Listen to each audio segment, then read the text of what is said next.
You're listening to TIP. On today's show, I talk with personal finance expert Grant Sabatier. Grant is the founder of Millennial Money and author of the book Financial Freedom. He is passionate about helping millennials achieve their goals by getting their personal finances in order. I hope you enjoy this great conversation with Grant Sabatier.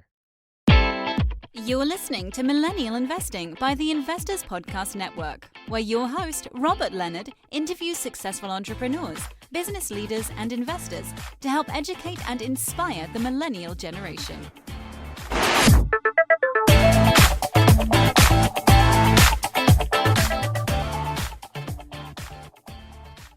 Hey everyone, welcome to the show. I'm your host, Robert Leonard, and with me today I have Grant Sabatier from Millennial Money. Welcome to the show, Grant. Glad to be here. Let's start today by talking about your story. Can you walk us through your journey and how you went from having just $2.26 in your bank account to a net worth of over $1 million in just 5 years?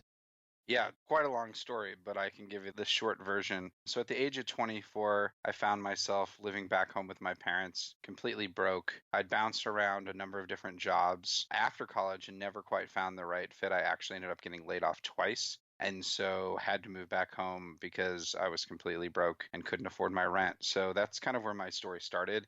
That was back in 2010, and I really didn't know what I wanted to do with my life at all. And for the first time, I noticed that my parents had gotten a little bit older and that a lot of the dreams that they had talked about their whole lives, they hadn't yet accomplished. And they were still stressed about money, and their friends were stressed about money, and my friends were stressed about money, that I just started to think about money and wondered why everyone was so stressed about it. And then I just made a list of everything that I'd been taught about money and everything I thought about money. And I kind of systematically just started digging into it by reading books, by searching online. And I figured pretty quickly that a lot of what I'd been taught about money and a lot that's been shared about money just in our culture is either so old school it's obsolete, or it's just not designed to really help you get more freedom in your life. It's designed to help you maybe have enough money by the time you're 65. And so this kind of clued into all of this, but I still obviously didn't have a job. And I was doing a search around this time and I saw a Google mobile ad, and I researched what Google mobile ads were. I figured out that you could get certified for free by Google. It was called Google AdWords University at the time. And so I ended up spending the next month studying for the Google AdWords exam, going through their videos, watching YouTube videos, and I completely over-prepared, ended up passing the exam.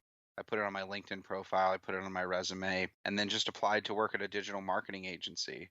And I'd applied to a bunch of jobs before this, but once I applied to the agency with this credential, I ended up having a great interview and I got the job. And so I went from making nothing, living with my parents, to making a little over $50,000, and really wanted to live differently than I'd lived before, because by this time I'd read quite a bit about money. And so I was saving about 50% of my income. I ended up getting out of my parents' house, renting a really crappy apartment, driving an $800 car, and did all the math and still realized that making $50,000, it was going to take me at least 20 years to retire or have enough money to quote unquote retire. And so then I realized there was a limit to how much I could save and cut back, but I needed to go out and start trying to make more money. And so that's when I started side hustling. I learned how to build WordPress websites, which at the time weren't as easy to do as they are to build today, and started reaching out to people on Craigslist and started working with a couple of different lawyers.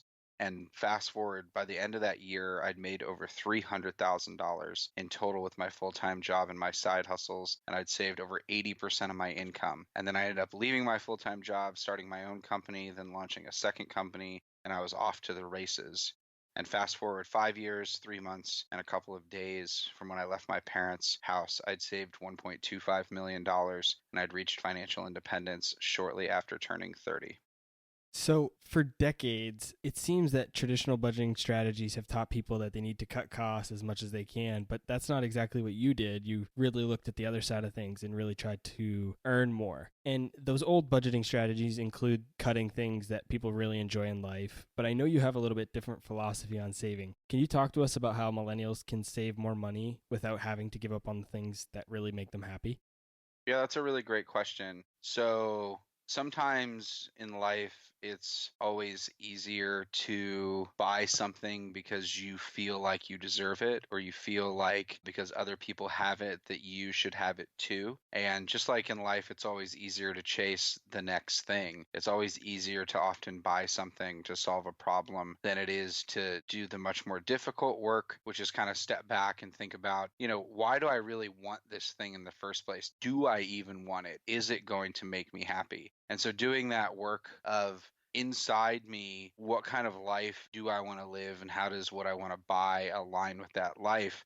And then I started to clue into this idea of like, okay, if I wanted my life to be built around these things that I really love, how much money do I actually need? And, when I first put all of my information into a retirement calculator, it told me that I'd need $3.5 million to retire. And then I started doing, the math and realized that just living a life doing the things that I love, I could do those with a lot less money than $3.5 million.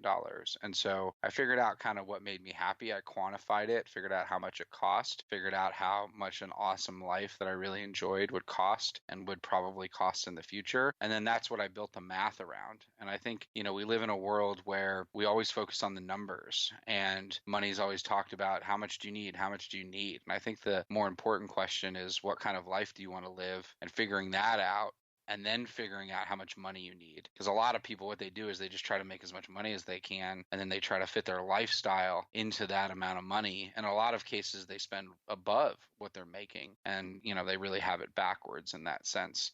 I advocate what I call the only budget you'll ever need, which is, you're always going to be able to save more money on those things that you typically spend more money on. So the average American spends over 70% of their income on housing, transportation, and food. And so that's where you're going to get the big savings. House hacking, renting out your extra rooms, renting a 4-bedroom and renting out 3 bedrooms to your friends or to other people to offset or completely cover the cost of your rent or your mortgage, driving a used car. Maybe you don't even need a car.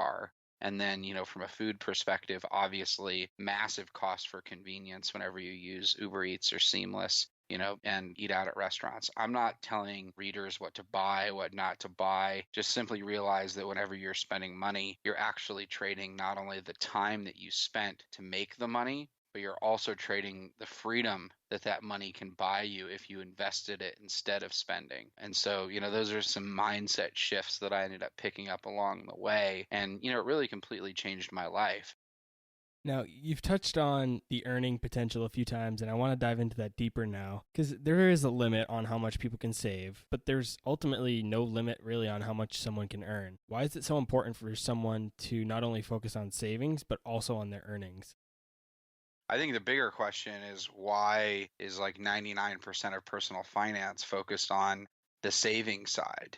I live in one of the most expensive cities in the world. And the way that I'm able to do that is not only was I able to save and invest, and I lived in a crappy apartment for quite a long time, I also, even in New York City, keep my costs, as low as I can. But on the flip side, the earning piece, I think where people get into trouble is not thinking that they have the ability to make more money. They kind of accept whatever their full-time job pays them. And then, we just get in a mindset where we're afraid to ask for a raise because we don't want to get fired. There's so many things that go into why, people don't get paid as much as they often deserve. And that's what capitalism is built around. I mean, capitalism is built around efficiency. Your boss is making money on your time, and your boss's boss, if you're in a public company, your shareholders, and that's what keeps everything working. And that's why there's profit to go around, because you're making a certain amount of money on someone's time. And then the second piece is just going out and trying to diversify your income streams. It's not easy. Nothing in life is easy, but it's one of those things that does get easier over time. And so starting a side hustle, seeing how it makes you feel, seeing if you enjoy it, seeing what you like about it, seeing what you don't like about it, and then the entire time investing as much as that money as you can. But I think, people get addicted to money. I was addicted to money as well for quite a while. It's like a game where you're always making more and more. And once again, it's always kind of easier to chase more money than it is to even get to the point where you realize you have enough, or you start, this is the cool thing about like some millennials and younger people now, is that they're starting to really understand the trade-off that they're making.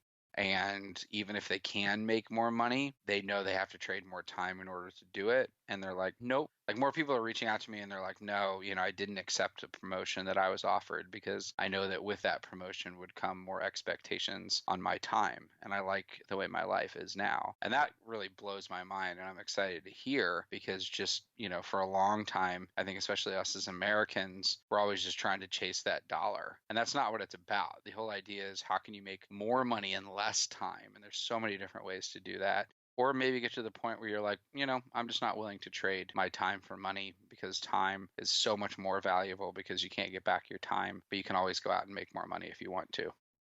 Diving a little bit deeper into that corporate salary piece, how can somebody listening to the show today that works a corporate job rapidly increase their salary? First, understand your market value. Your market value is what another company would pay you for your skills and experience. This can be kind of hard to do on your own. You can go to Glassdoor or Indeed and search for, the role that you have and see what other people get paid, in similar positions at other companies. But the easiest way to do it is often most industries have recruiting companies, and recruiters are often only paid if they place you in a job. And they're not paid by you, they're paid by the company that hired them to get you into a job. So it's no cost to you as an employee. And I often recommend that the fastest way to get a raise is you got to figure out what you're worth. And so going and talking to recruiters in your industry, meet with 3 or 4 of them, show them your resume, ask them what they think you should be making. And you might be surprised because they might have another opportunity for you that you never even thought about. Maybe they have a job that will pay you $30,000 more that they've been looking to hire someone for, and boom, all of a sudden you're able to move and, make $30,000 more. Or they'll know the skill sets that you need in order to get a job that pays more. Or maybe, they'll give you the information that you're, making $15,000 less than someone should with your experience. And then you can use that and take that back to your own company and ask for a raise. The other piece is this is what you do to figure out your market value. The other side of the equation is how to figure out your actual value to your company. And so this is a little bit more challenging to do, but anyone who's making a salary is getting paid to do a specific job. And so you need to really study your job description. What are you getting paid to do? That's what you're getting paid to do. When you're kind of in bonus territory and raise territory is when you've gone above and beyond. And then the last thing is it costs the average company about 40 to 60% of your annual salary to replace you. And this is where the power dynamic has shifted, where employers used to have all the leverage and all the power. And now employees actually do because there's more job vacancies than there have ever been before. So if you have some solid skill set or some experience, you're probably worth more than you think. And so just going in and realizing that you have more power, you can negotiate a $10,000 or $15,000 raise just because that would even be cheaper than your company paying to replace you. For those who may not want to spend their time focused on increasing their salary through the various ways that you just mentioned, but they'd rather focus on building their own business or side hustle or small business or startup, what is the best way for them to go about starting a profitable side hustle? And do you have any specific types of side hustles that you'd recommend? Oh man, this is like such a huge question. I always recommend starting a side hustle where you're the boss, where you control your time, where you are at some point, if you want to make it really profitable, you either have to charge a lot more money for a certain thing, or you have to go out and hire other people to do the work. And that's really one of the kind of the X factors with side hustling is you don't actually do the work yourself. You spend time getting the clients or growing the business, and then you hire other people to actually do the work. Yeah, I think the big thing there is the scalability. Uber and Lyft, those are great. You don't have to work a full-time job if you don't want to. You are kind of working for yourself, like you said, but it's not scalable. There's no way you're not leveraging anybody else's time, and you're still, again, trading your time for dollars, which is ultimately what we're trying to get away from. Exactly. So what have been some of your biggest mistakes that you've personally made with money on your way to financial freedom, and how can someone listening to the show today avoid those same mistakes? I think I kind of made money my God through a lot of my financial independence journey. I think financial independence can become money addiction in another form. I think you can chase money too hard, and I definitely did that. I also, one of the biggest mistakes I made is I didn't realize how much freedom I already had when I was going through the journey. So I thought that I needed to save $1 million and everything would be, rosy, at the end of the journey and everything would be perfect. And what I didn't realize is a lot of that freedom that I was craving, I already had so much earlier.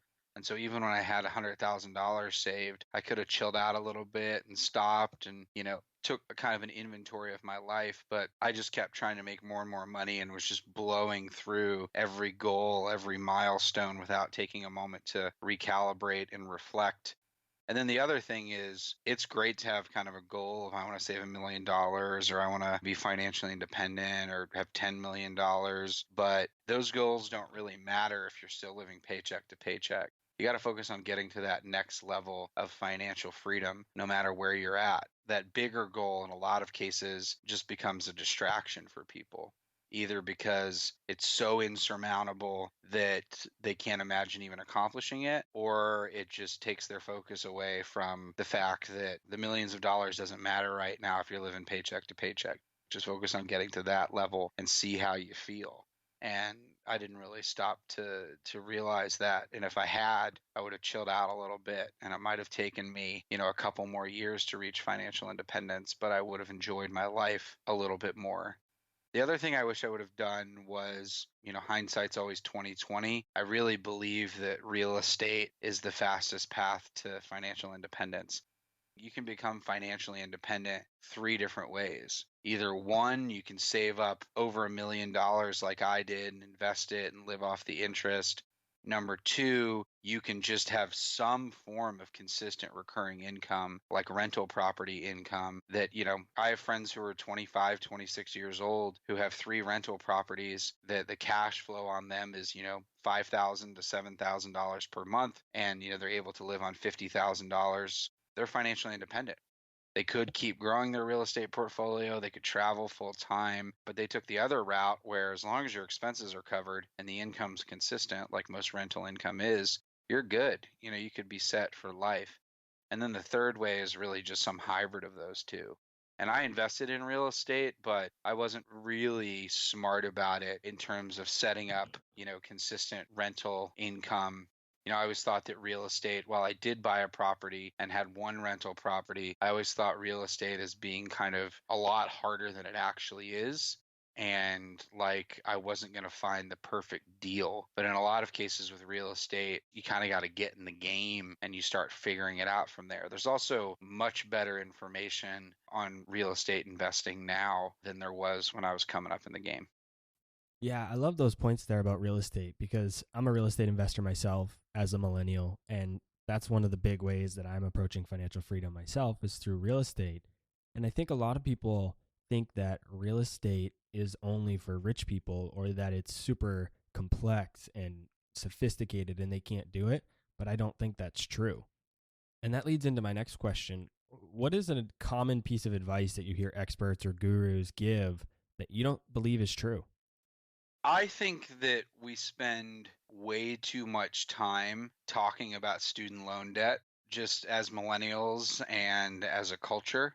And I think that that's a real disservice to people because so many people hear that and then they're like, well, I have student loan debt and everyone has student loan debt. So this is just the way it is. I'm not going to get ahead. And they buy into that idea that if they have student loan debt, that they shouldn't be investing or that they can't invest or that they have to wait until they pay back all their student loans to invest, which is completely wrong. And I think it's, yes, even if you have 30, 40, 50,000, $100,000 in student loan debt, that's not going to hold you back for the rest of your life.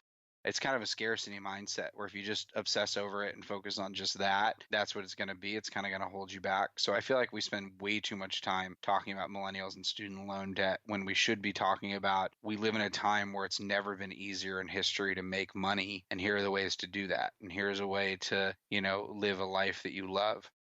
I wish there was more conversation around the connection between savings rate and years to financial freedom. And just kind of the tone of it is always saving, cut back, when in reality, saving is an opportunity. It's not a sacrifice. And so I think a lot of what's still being shared in the personal finance world at like the mainstream level is still the same stuff that my parents were listening to, in like the 80s.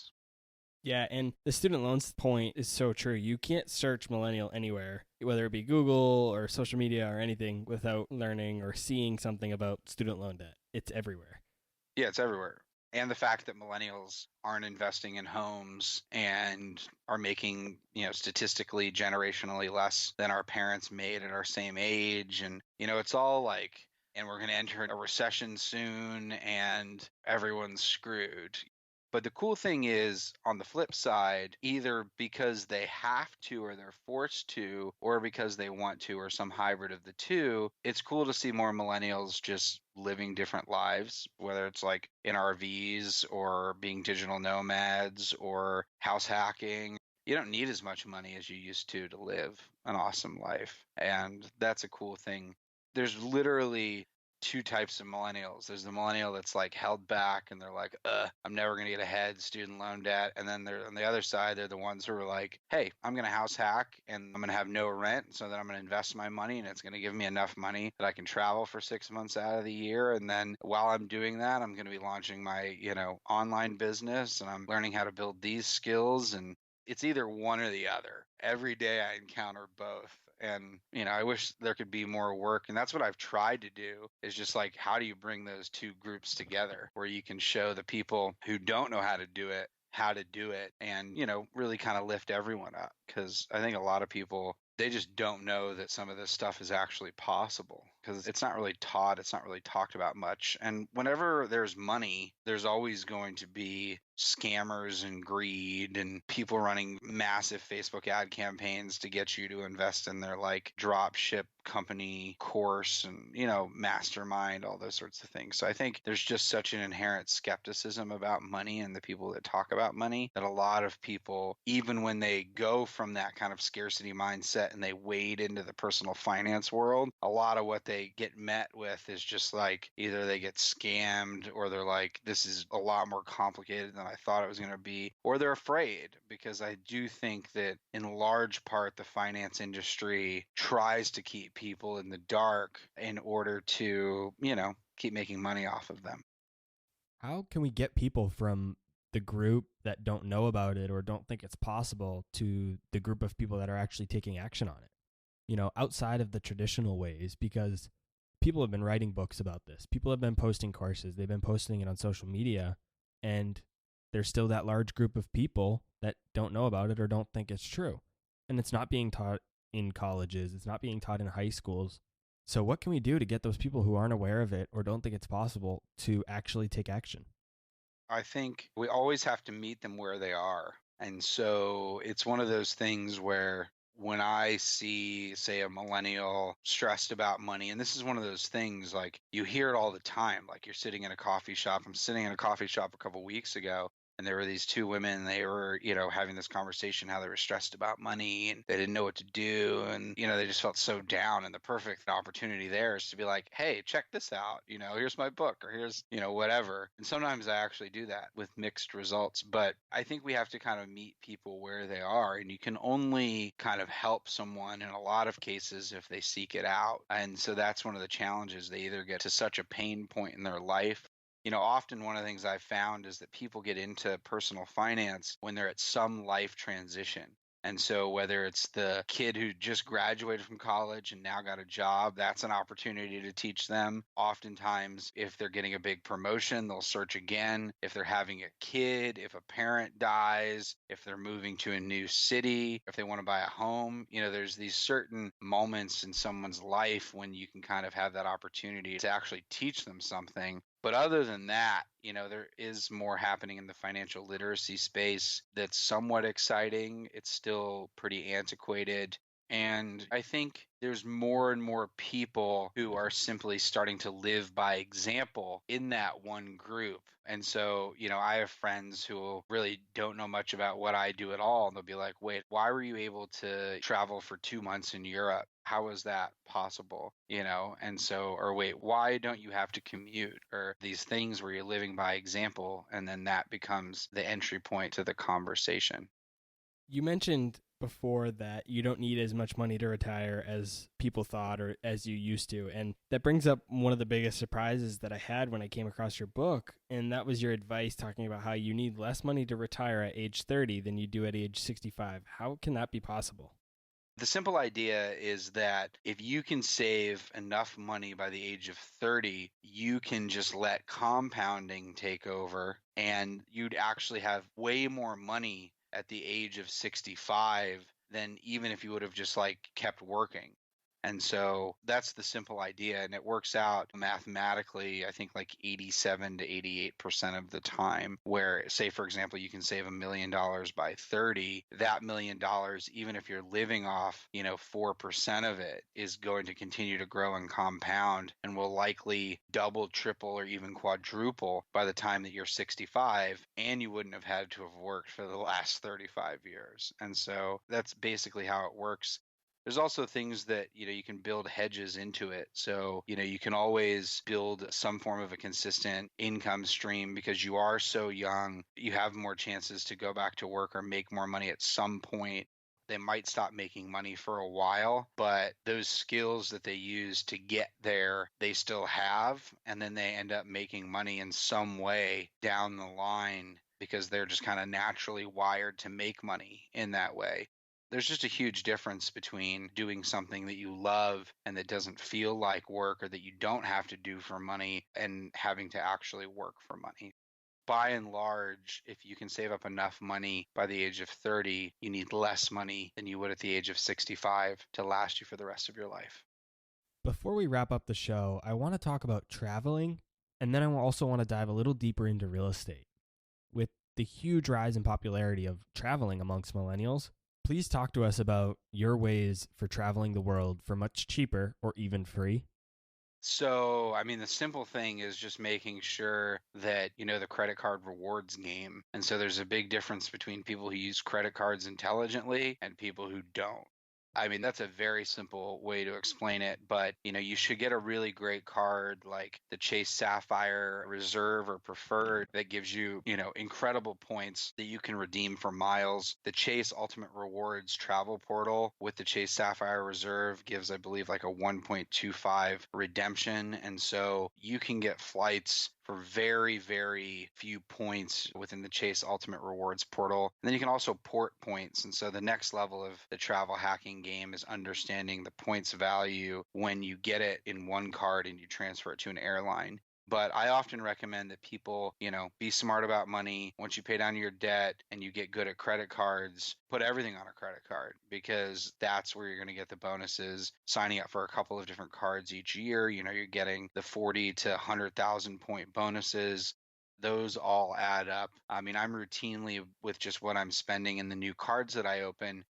And so understand the basics of travel rewards and then use your credit cards intelligently.